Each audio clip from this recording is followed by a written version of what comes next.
Hi everyone, इस shorts में बहुत ही इंपॉर्टेंट मैं आपको एक बात बताने वाला हूं और ये शॉर्ट्स देख के ना आई बेट यू कि आप कभी भी कोई भी नंबर का टेबल नहीं भूलोगे, खुद से कर लोगे। क्योंकि ये टेबल इसलिए इंपॉर्टेंट है, कई बार हमारे इलास्टिसिटी से क्वेश्चन पूछी जाती है, कई बार आपके पेपर 1 में डीआई से क्वेश्चन पूछ ली जाती है। तो ये शॉर्ट्स जरूर देखिएगा और शेयर कर दीजिएगा अगर आपको पसंद आए तो। देखो, मैं ये मान के चलता हूं कि 1 से 9 तक ना बेसिक टेबल जो है वो तो सबको याद रहता है। अब इस पॉइंट पे आके आपको ये तो एटलीस्ट 1 से 9 तक की टेबल जो है वो याद होनी ही चाहिए।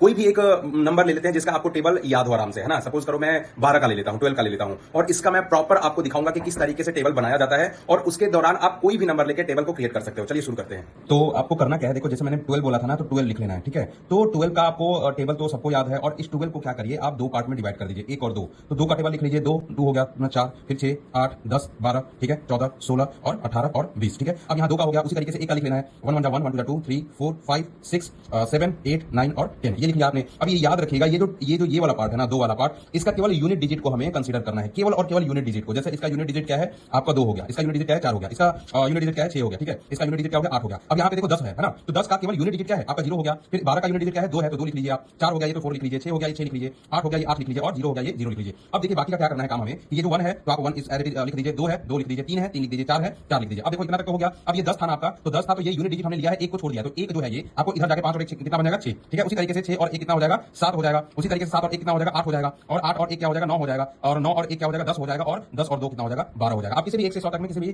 टेबल किसी भी नंबर का जो है आप निकाल के बता सकते हो। एक पेचीदा नंबर लेते हैं जैसे 43, ठीक है। तो 43 को हमने अलग अलग कर दिया है, 4 और 3। 3 का हमने टेबल लिख दिया, 3 2 6 9 12 15 18 ऐसे लिख लिया है। 4 का टेबल लिख लिया, 8 12 16 एंड सो ऑन, ठीक है। अब इसमें क्या करना है, फिर से वही ट्रिक लगाना है हमें। जैसे 43 का हमें चाहिए था, तो 6 आपने एज इट इज लिख लिया यूनिट डिजिट, है ना। 9 आपने एज इट इज लिख लिया यूनिट डिजिट। अब 12 है तो 12 का यूनिट डिजिट क्या है, 2 है, तो 2 आपने ये वाला पार्ट लिख लिया। 5 को एज इट इज लिख लिया आपने, 8 को एज इट इज लिख लिया आपने, राइट। उसके बाद 1 को आपने एज इट इज लिख लिया, 4 को आपने एज इट इज लिख लिया और 7 को आपने एज इट इज लिख लिया, 0 को आपने, इतना तो आपने कर लिया है, ठीक है। अब यहां तक तो 8 है, 8 को आपने लिख लिया है, ये यूनिट डिजिट है, तो 12 आपने ऐसे लिख लिया। लेकिन प्रॉब्लम हमें यहां आएगी क्योंकि 2 हमने यूनिट डिजिट को कंसीडर कर लिया, 1 और बच रहा है हमारा, तो 16 और 1 कितना हो जाएगा, 17, 20 और 1 कितना हो जाएगा, 21, 24 और 1 25, 28 और 2 30, 32 और 2 34, 36 और 2 38 और 40 और 3 43। तो ये हो गया आपका टेबल, ठीक है। अगर मैं पूछूं तो मान लो कि 58 इंटू 7 क्या हो जाएगा, ठीक है। तो आपको क्या करना है, 8 7 56 और 7 5 जा 35, ठीक है, ये कर लेना है। तो ध्यान रखिए ये जो है 6 एज इट इज लिख लीजिए और 35 और 5 क्या हो जाएगा, 40 हो जाएगा। तो 406 आपका जवाब हो जाएगा। कुछ भी नंबर ट्राई करिए आप। जैसे हमने लिख लिया 64 इंटू 8, है ना, 64 आठे, तो 8 4 जा 32 और 8 6 जा 48, तो 2 आपको एज इट इज लिख लेना है और 48 और 3 ये हो जाएगा 51। तो 512 आपका जवाब आ जाएगा। यही है ट्रिक, आपको प्लीज शेयर कर दीजिएगा। Thank you very much.